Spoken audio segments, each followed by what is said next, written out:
My dad used to tuck me in, and he'd read the New York Times to me. One thing that was so great was how he could find a mistake in every article we read.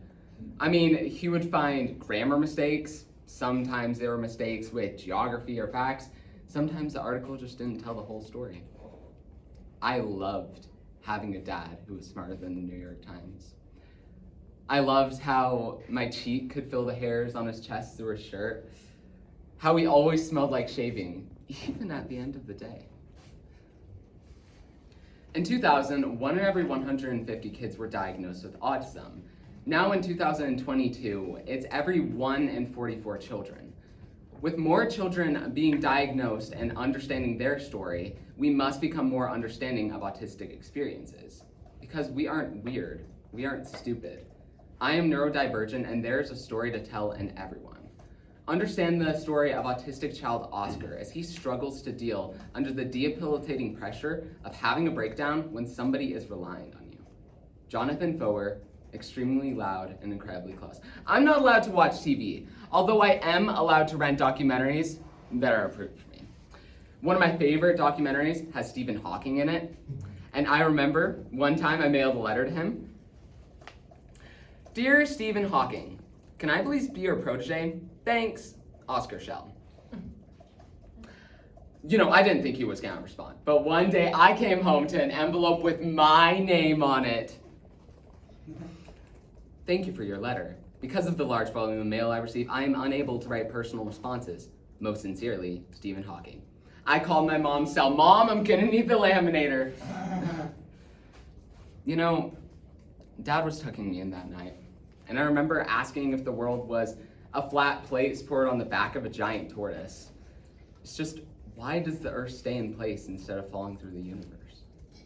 He told me it was because of gravity.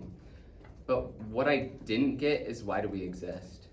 And he told me, we exist because we exist. We could imagine all sorts of universes unlike this one, but this is the one that happened.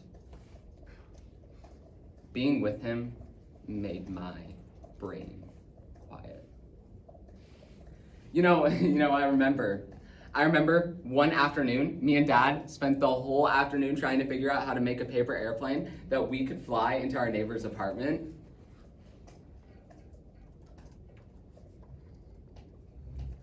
Being with him made my brain quiet. Next time I heard his voice was when I came home from school that day. Message 1, Tuesday, 8:52 a.m. Hello, it's Dad. Listen, something's happened. I'm okay. They're telling us to stay where we are and wait for the firemen, and I'm sure it's fine. I'll give you another call when I have a better idea of what's going on. Just wanted to let you know that I'm okay and not to worry. I wasn't even a little panicky because both Mom and Dad worked in Midtown, so obviously everyone I loved was safe. Message 2, 9:12 a.m. It's me again. Are you there? It's getting smoky. I was hoping you'd be home. I don't know if you've heard about what's happened, but I wanted to let you know that I'm okay. Everything is fine. Don't worry. Hopefully the firemen will be up here by then. The apartment was so empty and so quiet.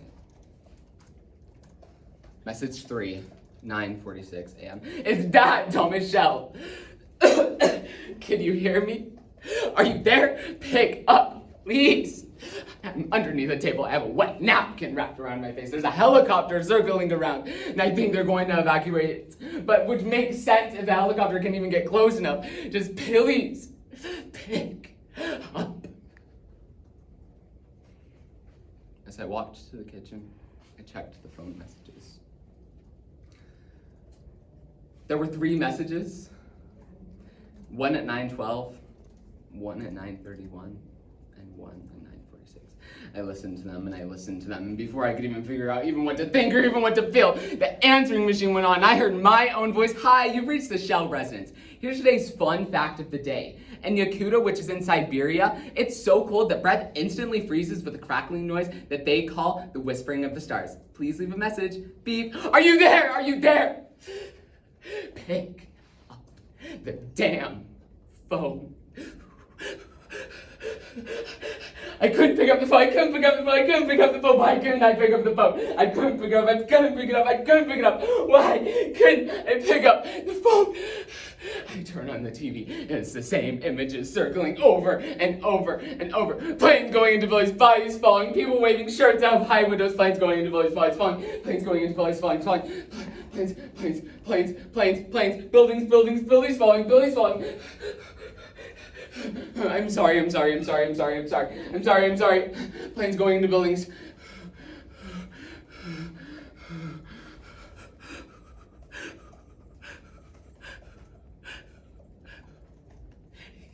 He needed me. I just couldn't pick up.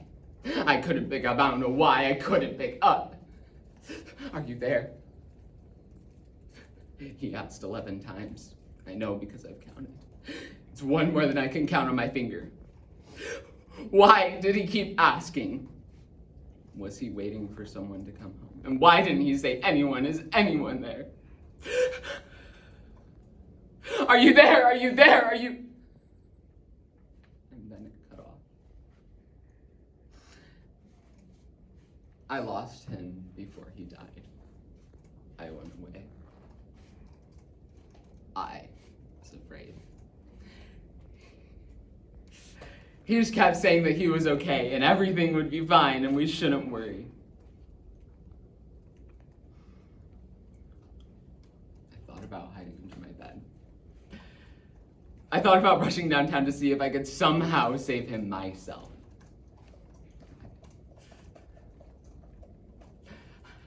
I wish I could make time go backwards. Dad would have left those messages backwards until the machine was empty and the plane would have flown backwards, all the way back from Boston. He would have gotten back onto that subway. The subway would have gone back to our stop.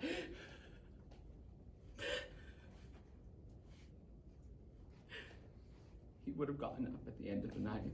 I would have said Dad backwards, which would sound the same as Dad forwards.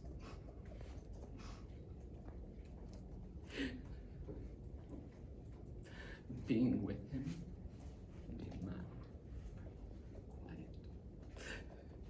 He would have gotten into bed with me.